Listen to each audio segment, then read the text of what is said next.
السلام علیکم ناظرین کرام، نئی ویڈیو میں آپ کو خوش آمدید کہتے ہیں۔ بزدلی، غداری اور ملک دشمنی اس سے پہلے ایسی کبھی نہیں ہوئی جیسی اب ہو رہی ہے۔ سب کی کانپیں ٹانگ رہی ہیں۔ جیل میں بیٹھے ایک شخص کے بارے میں تانے دیے جاتے ہیں کہ وہ امریکہ سے مدد مانگ رہا ہے، اور اس مرد کلندر نے کبھی ایک بار بھی امریکہ سے مدد نہیں مانگی۔ وہ تو اوورسیز پاکستانی اپنے تئیں کوشش کر رہے تھے، لیکن اب اس قدر ظلم اور جبر کے بعد اپنے برادر اسلامی ملک پر حملے کے باوجود نام تک لینے کی جرت نہیں ہے ان بزدلوں میں، اور دعویٰ یہ کر رہے ہیں کہ ہم غزوہ ہند لڑیں گے۔ ناظرین کرام، پریس ریلیز جو جاری ہوئی ہے بڑی شرمناک ہے، ڈوب مرنے کا مقام ہے فیصلہ سازوں کے لیے اور ان کی لائی گئی فارم 47 کی سرکار کے لیے۔ یہ پڑھ کے خون کھول اٹھایا، میں پڑھوں گا، آپ کو سناؤں گا، لیکن پہلے ذکر کر دوں کہ ایران نے بہت بڑا حملہ کیا قطر کے اندر جو US ایئر بیس ہیں، وہاں پہ کہا یہ جا رہا ہے کہ انٹرسیپٹ کر لیا گیا ہے۔ ایران امریکہ کے جو پیٹریوٹ ڈیفنس سسٹم ہے اس نے امریکی میزائلز کو روک لیا ہے۔ شاید کوئی ایک آدھ امپیکٹ کا ذکر ہو رہا ہے کہ وہ تھرو ہوا ہے۔ صرف 6 بیلسٹک میزائل کا استعمال ہوا، 6 بھی بہت بڑا حملہ ہے، چھوٹا نہیں ہے۔ اور عراق میں بھی کوئی ہلچل نظر آ رہی ہے۔ میرا یہ خیال تھا کہ ایران اپنا نشانہ سیدھا رکھے گا اور یہ مسلم ممالک میں امریکی ایئر بیسز پر نہیں جائے گا، لیکن ظاہر ہے ان کی اپنی سوچ ہے، وہ جو بھی سوچیں اس کا نتیجہ ہمیں آنے والے دنوں میں پتہ چل جائے گا۔ اگر تو ایران یہ ریٹیلیشن کرتا ہے لیکن اس کے بعد دوبارہ امریکہ ریٹیلیٹ نہیں کرتا تو ہو سکتا ہے کہ بات مذاکرات کی طرف چلی جائے اور معاملات طے ہونے کی طرف جائیں۔ کل پھر اسرائیل نے فورڈو کی جو فیسیلٹی ہے جس پہ امریکہ نے B-2 طیاروں کے ذریعے بنکر بسٹر بم گرائے تھے، دوبارہ اس کے آنے اور جانے والے رستوں پہ اسرائیل نے بمباری کی ہے۔ لوگ یہ کہہ رہے ہیں کہ اگر فیسیلٹی تباہ ہو گئی ہے تو بمباری کیوں کر رہا ہے اسرائیل، جس سے پتہ چلتا ہے کہ فیسیلٹی پوری طرح تباہ نہیں ہوئی، ہاں اس کا نقصان ضرور ہوا، اور میں تفصیلات آپ کو کل کی ویڈیو میں بتا چکا ہوں۔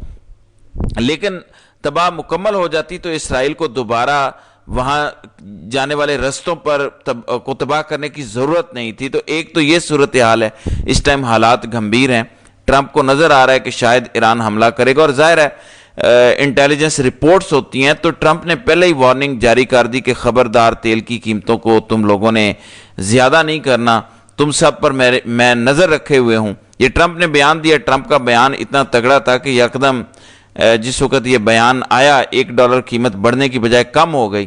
اس کے ساتھ ساتھ روس کے صدر ولادیمیر پوٹن کا بہت تگڑا بیان آیا ہے۔ جب ان سے پوچھا گیا کہ ایران نے آپ سے مدد مانگی ہے تو انہوں نے اشارہ ایسے دیا کہ جیسے ایران کی وہ مدد کر رہے ہیں، لیکن آپ کو بتانے والے نہیں ہیں کہ کیسے مدد کر رہے ہیں۔ بظاہر ایسا نظر آتا ہے کہ روس نے باقاعدہ ایران کی مدد شروع کر دی ہے۔ چین کہاں کھڑا ہے؟ ابھی تک چین کا صرف ایک بیان دیکھنے کو ملا کہ جو ابنائے ہرمز والا رستہ ہے وہ بند نہیں ہونا چاہیے، اس سے تجارت کو بڑا مسئلہ ہوگا۔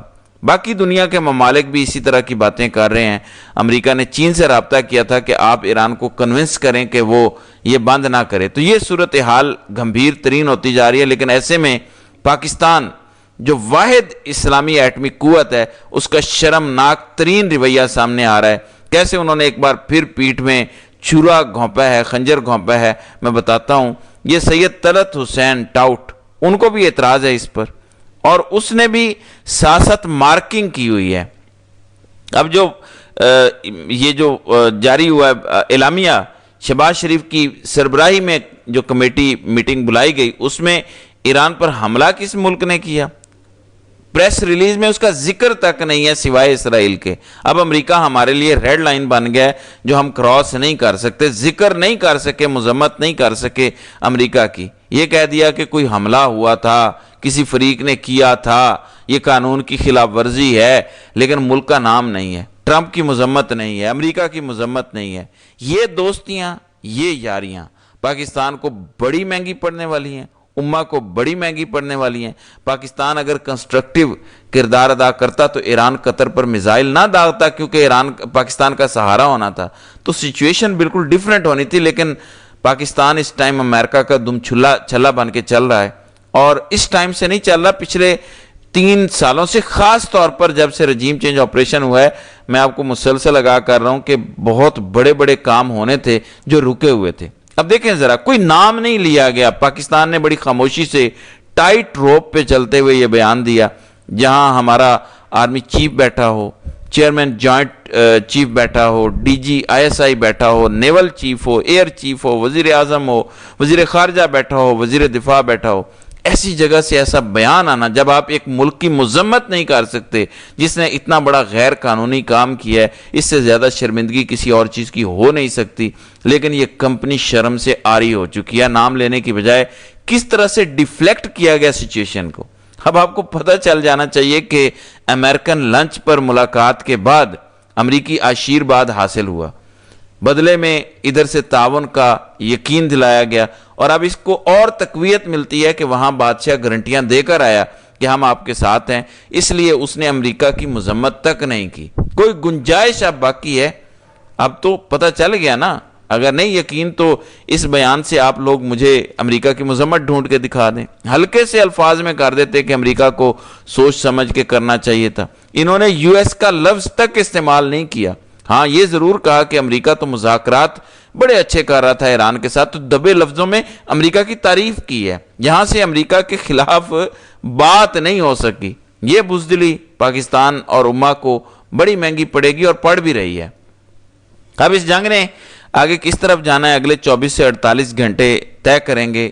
ایک طرف مذاکرات کی جو ہے وہ خبر آ رہی ہے کہ گو کہ مذاکرات ہو گئے ہیں یا ہو رہے ہیں، ایران نے قطر پر جو میزائل فائر کیے ہیں، عراق پر جو فائرنگ کی اطلاعات ہیں، اب اگر جواب میں دوبارہ امریکہ اپنی ایئر بیسز استعمال کرتا ہے عرب ممالک میں اور حملہ کرتا ہے، کیونکہ ٹرمپ یہ واضح کر چکا ہے کہ ہم نے رجیم چینج کرنا ہے، جبکہ نیتن یاہو بھی یہ کہہ چکا ہے کہ ہم رجیم چینج کرنا تو نہیں چاہتے، لیکن اس کے رزلٹ میں رجیم چینج ہو جائے گا تو ٹھیک ہے، یہ اس کا بائی پروڈکٹ ہو سکتا ہے۔ تو سوچ ان کی بھی یہی ہے کہ رجیم چینج ہی ہم نے کرنا ہے، تو رجیم چینج میں پاکستان کی پوری مدد چاہیے۔ اب آپ سمجھ جائیں کہ ہم نے امریکہ کی مذمت کیوں نہیں کی، کیونکہ ہم مدد کا یقین دلا آئے ہیں رجیم چینج آپریشن میں۔ اب ایران نے یہ ٹرکی واٹر نیویگیٹ کرنے ہیں، چین اور روس کو ملا کے ایران نے رجیم چینج کو روکنا ہے۔ اگر رجیم چینج ہو جاتا ہے تو وہی حال ہوگا جو لیبیا کا ہوا، جو شام کا ہوا یا ہو رہا ہے، کہ کیسے وہاں پر ایک اسرائیلی ٹاؤٹ انسٹال کر دیا گیا ہے۔ یہی حال پھر ایران کا ہونا ہے کہ پورا ملک ٹاؤٹ بنا دیا جائے گا اسرائیل کا۔ اور یہ پاکستانی یہاں پہ بیٹھے ہوئے جانتے ہیں کہ اگر یہاں پہ موساد آ کر بیٹھ گئی، سی آئی اے آ کے بیٹھ گیا جہاں پر ایران ہے ابھی، تو آپ کے بھی برے دن شروع ہونے والے ہیں۔ یہ بالکل بھی گیس کرنے کے لیے آپ کو کوئی بہت بڑا نجومی ہونے کی ضرورت نہیں ہے کہ ایران کے بعد اگلا نمبر کس کا ہے، بالکل نجومی ہونے کی ضرورت نہیں ہے۔ آپ کو مستقبل کا حال جاننے کی بھی ضرورت نہیں ہے، کسی غیب کے علم کی ضرورت نہیں ہے۔ ایران کے بعد اگلا نمبر کس کا ہے، بچے سے سوال کر لیں، آپ کو 10 سالہ بچہ بتا دے گا کہ اگلا نمبر کس کا ہے۔ لیکن ان فیصلہ سازوں کو لگتا ہے کہ کیونکہ ہم تلوے چاٹ رہے ہیں، کیونکہ ہم لیٹے ہوئے ہیں، تو ہمیں کوئی خطرہ نہیں ہے۔ یہ ان کی بھول ہے اور یہ پچھتائیں گے جو رستہ انہوں نے چنا ہے۔ میں آپ کو مسلسل آگاہ کر رہا ہوں کہ ان کا رستہ بہت ہی نقصان دہ رستہ ہے، اور آئندہ آنے والے دنوں میں آپ دیکھیں گے کہ اس کا جو آؤٹ کم ہے وہ پاکستان کے اندر فساد کی صورت میں کس طرح نکلتا ہے۔ تو ناظرین کرام، آپ کی اس ویڈیو کے حوالے سے کیا رائے ہے؟ آپ اپنی رائے کا اظہار کامنٹ سیکشن میں ضرور کیجیے گا۔